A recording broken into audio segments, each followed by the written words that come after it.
Well, here I sit at the Peterborough City Marina. Yesterday and today haven't been too good of a day. Started out with cutting across Rice Lake and hitting a absolutely major storm on the radar. It was bright red, about ripped my enclosure off, about ripped off my solar panels. I was hanging on. I was for sure thinking my solar panel was going to get ripped off. Made it across the lake. Now I'm trying to find a place to anchor. Trying to get on the hook. Storm again, blowing crazy. Trying to drop the anchor. The anchor was not wanting to hold. Finally got hooked up. I've dropped the anchor. The rain just held up for a moment here. It was really coming down. Couldn't see a thing, so I figured I'd just drop the anchor. I got into a bunch of weeds, but I think I've spun them off the prop, I hope. And I think I'm just going to stay here. Spent the night. That was pretty nice. Then in the morning, anchor got caught on a rock. I went around in circles for 45 minutes. Everything I could possibly do to get that anchor free.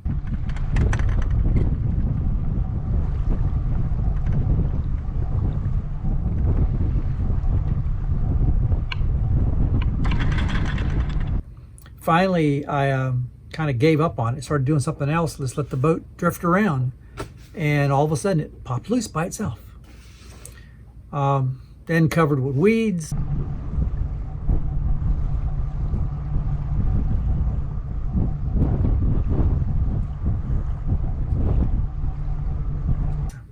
As soon as I got the anchor free, I drifted into weeds. In 12 feet of water, the weeds are literally at the top of the water. And the weeds here are like hair, but they're stringy like fishing line. You can't even hardly tear them with your hands. Really, really tenacious. They got all wrapped on my prop and rudders, and when I put it in gear, the boat would do nothing, and I was trying to turn to get out of the weeds. I could see them on my sonar, and I could tell that I was just in them. But because my props were completely engulfed in these weeds, massive quantities of weeds, put it in gear, and all the boat would do was just sit there and just flop around sideways and throwing bubbles and water. And that was another 45 minutes to almost an hour of trying and back and forth until I dug myself kind of a hole where I could spin the props and spin off a little bit of the weeds and then get out of it, and then did a lot of forward and backward, slinging off as much weeds as possible. Then I got out of that, came up the river, and everything was fine. I thought, okay, I'm going to be fine. And I come up to the first lock. It was just a little drizzly day, no big deal. It was calm, just a slight breeze. Come up to the first lock here. I think it was lock 19 in Peterborough. Small little lock. I thought this is going to be a piece of cake. I slowed down, put all my fenders out. Everything was great. Put on my life jacket and my little remote control for my thrusters around my neck. And man, I'm all prepared. Everything's great. And I come up to the wall and pull up, sideways, stop right to the wall. All of a sudden, it was a downburst. Just rain just popped loose. A super downburst came in and started blowing from the opposite direction. The wind was coming from my port when I came in. So when I pulled up, the wind just pushed me right up against the side. I easily, leisurely walked down the stairs. And as soon as I did, rain just opened up. A absolute downburst came in wind-wise and blew from the opposite direction, ripped me from the wall before I could even grab the cable. And I was like, oh man. So I immediately went to grab the cable up forward. The boat was being shoved sideways. I laid on the thrusters. And when I tried to do that, my thumb got caught in the neck strap, ripped the neck strap off my neck. It fell over the side of the boat to the water, but I grabbed the strap with my hand, just to keep it from going to the water. And I grabbed it, pulled it in. By that time, the boat was going sideways, and it's very narrow in there. It's a small little opening where you come into that lock where the wall's at. I jumped upstairs, laid on the thrusters, just holding them down, and the boat, there was so much wind blowing, the whole top was shaking and blowing, and rain was going sideways. The thrusters did nothing. There was so much wind. And finally, I looked across the way. A couple people jumped out of their boats. There was 2 boats parked on the other side. There was enough room for me to squeeze in between. And I thought, okay, I'm just going to let it go over there. And then I remembered I have no fenders over there, and it's a real short, concrete, jagged wall. People jumped out of the boats in the rain, and they started to, like they were going to grab me. And as soon as I got 3/4 of the way over to it, which wasn't very far, I'm just holding the thrusters, just holding them, and much longer than you should be. And all of a sudden, the little downburst changed directions and started coming out of the bow. Right, instead of being on the side, it was coming out my front. And all of a sudden, the boat started going sideways. And I pushed myself back to the wall, jumped on down, and I went to grab one of the lines. It pulled away again, and I finally jumped up, grabbed it, got the other one on there, and I was like, phew, okay. They opened the lock. I thought everything's cool. I've used my thrusters so much that it ran the batteries to a lower level, and the thrusters require over 12 volts. And I think I've lowered my batteries down because I was holding them for a long time. So I go in, and when I pull up, I'm in this little bitty lock, no big deal. I'm down below the wind level, and I stop the boat, and I go to get out, and I just passed the cable just by a little bit. I reached out to grab it, and it was just a little bit past me. The guy said something to me, and I turned just to look, and when I reached, I missed the cable, hit the wall, and the wall is slippery. And I slipped like this, almost slipped off the boat, and I'm like whoa, balancing myself. And in doing that, now the boat's drifting away from the wall, and the whole process happened all over again. I'm running up, down, grabbing, my thrusters are not working now. So my rear thruster is not working. The front one is, but I don't need the front one. It was an absolute fiasco. I finally got hooked up, and just my heart's pounding, and I'm sitting there going, why me? Why me? The rain just started coming down. They let me sit inside the lock for at least 5 minutes while I couldn't see to drive while the rain was going, and people were running around everywhere putting on rain suits and stuff.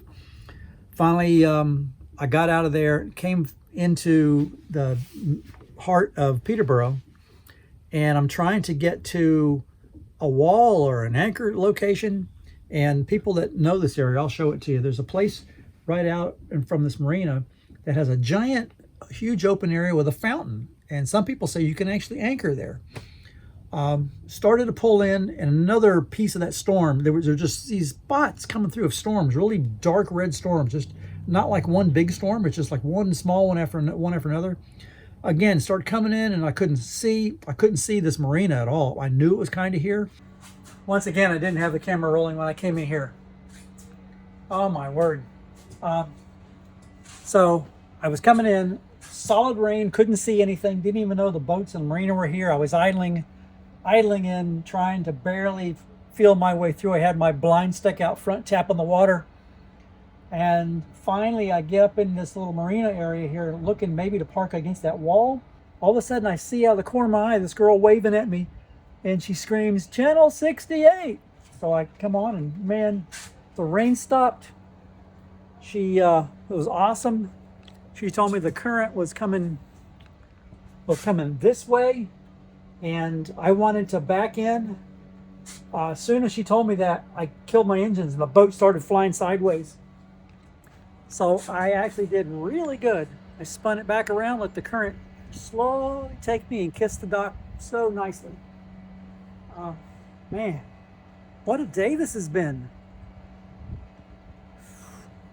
And the cameras weren't running. That's killing me.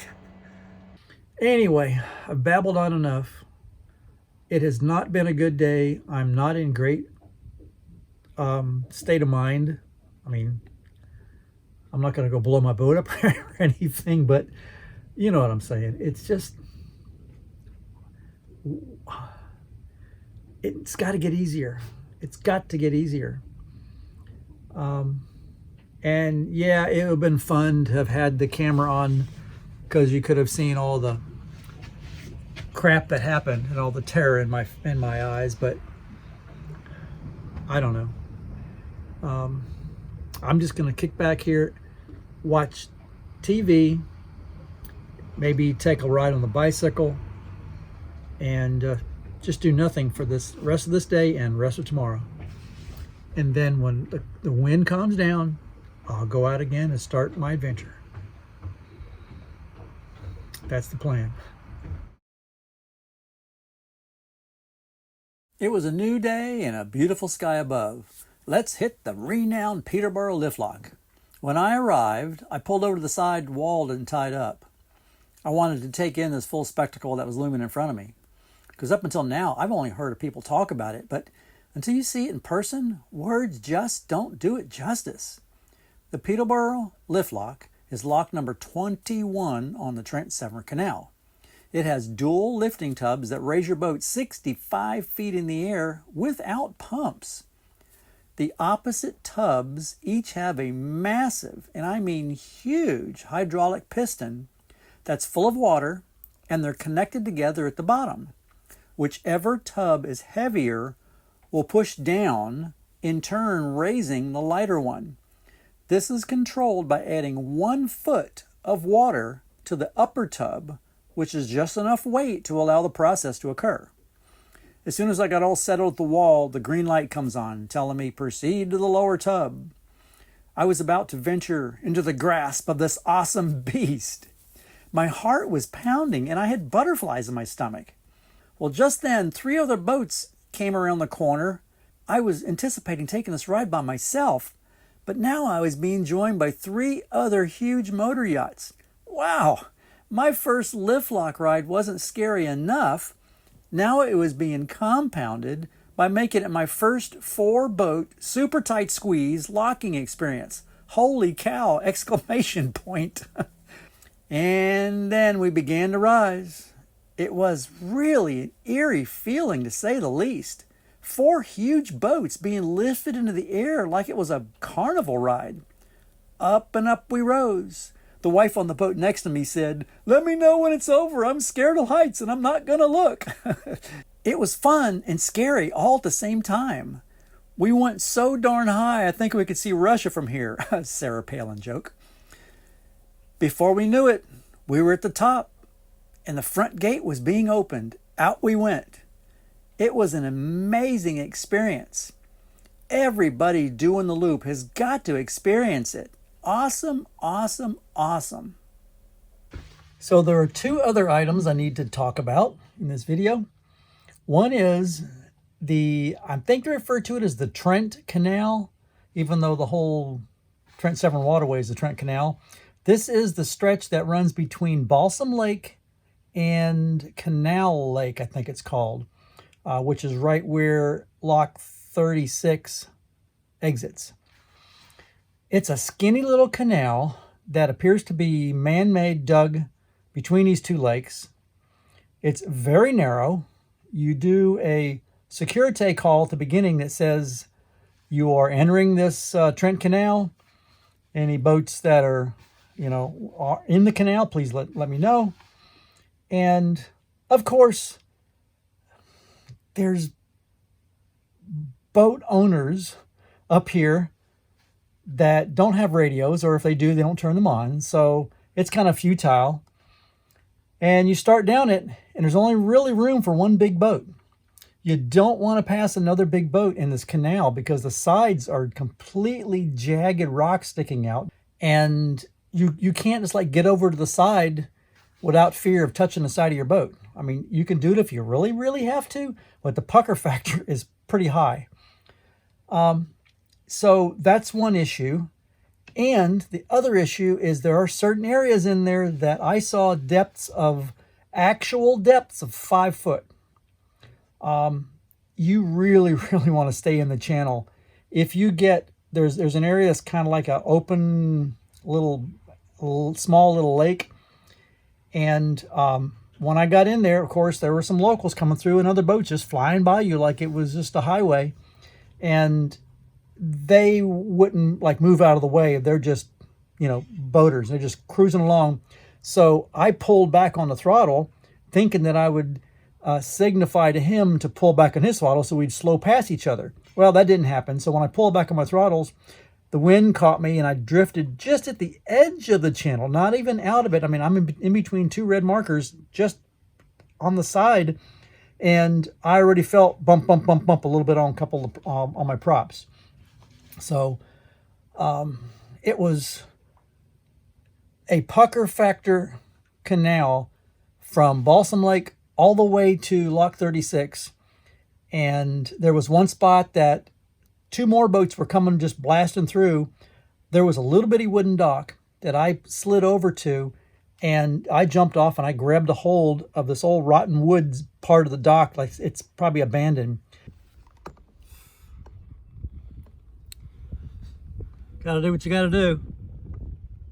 Holding on to the stick on the end of this dock until these other boats go by. The Trent Canal, way too shallow, not fun. Just holding the boat there the best I could while those two boats slid by me. There was nothing else I could do. And it is just a pucker factor portion that runs, it's about 6 miles long that you're puckered up all the way. And you're in there for almost an hour. So be aware, that's part of the trip. And one of the other things you need to be aware of is there is a train trestle swing bridge. This bridge, the swing bridge for the train trestle, which is only 14 feet tall, doesn't open for you as needed. He's got a sign that's just right behind me that says, like right now, it says, I'll open around 12:30. And currently it's 11:45. No mooring, no place to tie off. You can't get near shore because there's jagged rocks. So be ready to hold your boat in with your engines and your thrusters and a lot of prayers. They are part of the railway artery that supplies stuff back and forth. So there's trains on it continuously, back and forth, back and forth. They go extremely slow for some reason. I mean, literally crawling. 12:30 came and went. Got an update.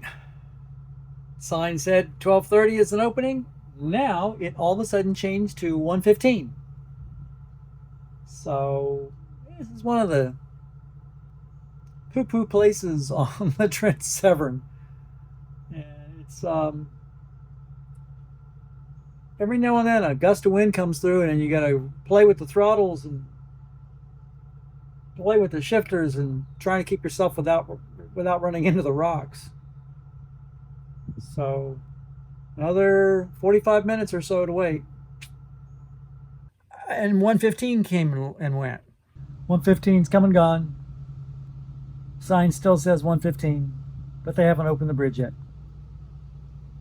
And the wind's kicking up, so I'm just trying my best to hold it in one spot. It was so tough to hold your boat still in there. And then every now and then some swirling winds would come and just continuously holding the boat. And there was a line of boats behind me further back. It's now 1:30. We're still holding it steady in the middle of this little canal. And he hadn't opened it yet. They were all doing the same thing. So be aware that's something that's going to happen. And when it does open, the guy yells on a loudspeaker, get all the boats up close to the bridge. If you don't come through, I'm going to have to close it on you. And I guess he's going to open it. Woohoo! Pop the champagne. So he wants all the boats to get real close. He opens it and everybody blasts through real quick.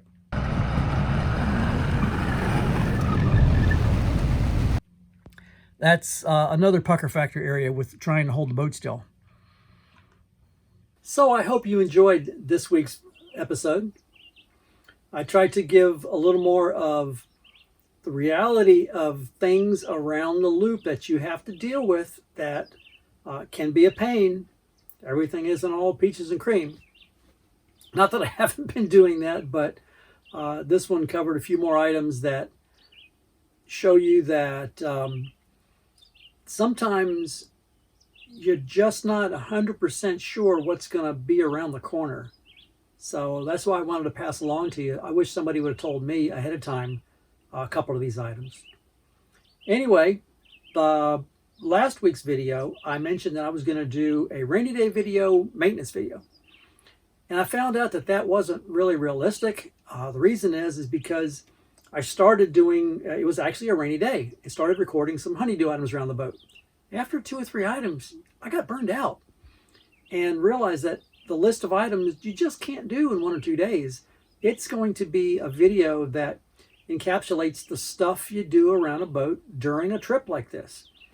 It's not going to be the entire trip. It's just going to be a few more days, things I do here, things I do there. So that's going to be one video of just stuff you have to do maintenance-wise around the boat. I've had a lot of people inquiring about that, wanting to know how you do that, and you know, is it easy, and want to see videos on that. So it's going to be coming out, but probably in a few videos down the way a little bit. So it gives me more of a chance to put something more coherent together. Anyway, thank you so much for watching. And don't forget, we are CMG. It's an inside joke, and I know there's some people out there that are probably laughing right now.